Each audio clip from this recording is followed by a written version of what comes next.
लगातार खुद किन्नर समाज हमारे पास आ रहा है और वो जुड़ना चाहता है, चाहे वो पटना से हैं, झारखंड से हैं और भोपाल छत्तीसगढ़ से भी आए हैं किन्नर, और उन्होंने अपने मन की बात बताई कि हम स्वयं आपके साथ जुड़ना चाहते हैं और आप हमें पट्टाभिषेक करें। तो हमने भी अपने अर्धनारेश्वर धाम के अंतर्गत वैष्णव किन्नर अखाड़े के अंतर्गत हमने उनको महामंडलेश्वर के पद पे बिठाया है और उन्हें आगे के कार्यों के लिए सुशोभित कर दिया है।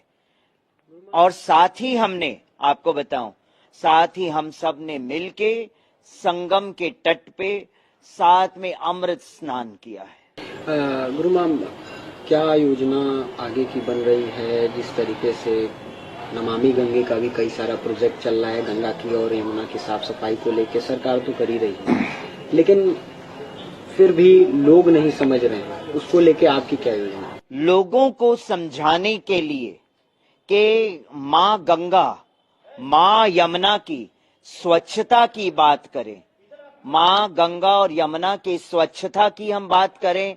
हम जब गंगा जी में या आचमन करते हैं, जाके शुद्धि करते हैं अपने आप की, तो हम माँ गंगा और यमुना की शुद्धि की बात क्यों नहीं करते? हमको माँ और गंगा यमुना जी की शुद्धि की बात करनी चाहिए, स्वच्छता की बात करनी चाहिए।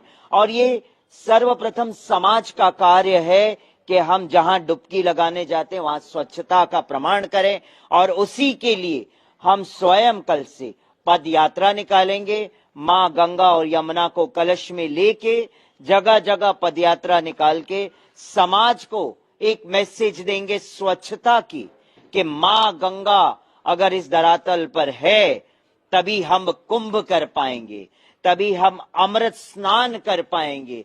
अगर माँ गंगा यमुना सरस्वती इस धरातल पर नहीं रही और अशुद्ध कर दिया उसे, तो आप कुंभ क्या कर पाएंगे?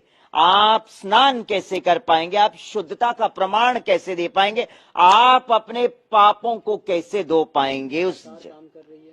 सरकार इस पे काम कर रही है और हम भी सरकार के साथ मिलकर कार्य कर रहे हैं। और अभी 20 तारीख को नदी संवाद होना है, उस नदी संवाद में उस कलश को लेके हम जाएंगे और वहां पे जाके एक शंखनाद करेंगे कि गंगा यमुना और मां सरस्वती के प्रति हमारा मन कैसे होना चाहिए, स्वच्छता रखनी चाहिए।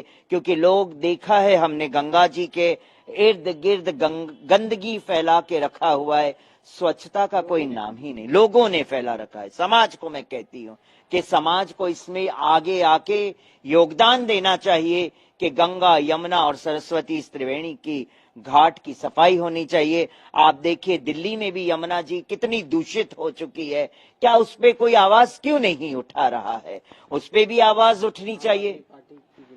ये आम आदमी पार्टी की जिम्मेदारी है। आपकी बात सही है, आम आदमी पार्टी अपना क्या कार्य कर रही है हमें तो पता नहीं चल रहा है। जो आज भी यमुना इतनी दूषित क्यों है वहां के मुख्यमंत्री के होते हुए? अगर मुख्यमंत्री समाज कल्याण की बात करते हैं तो ये प्रदूषण कब दूर होगा?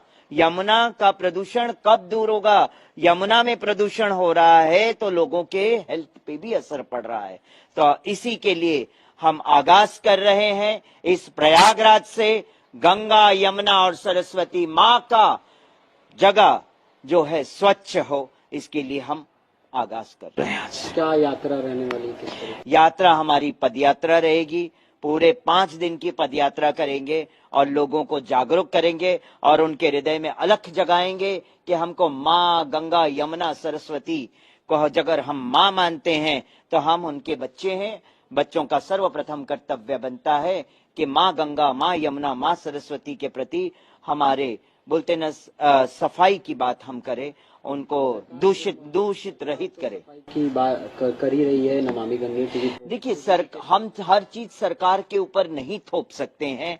हम ये नहीं कहते हैं कि सरकार कुछ गलत कर रही है, हम हर चीज सरकार के ऊपर नहीं होता है, कुछ कर्तव्य समाज का होता है। हम सबको मिलके ये करना चाहिए और स्वच्छता की ओर आगे बढ़ना चाहिए।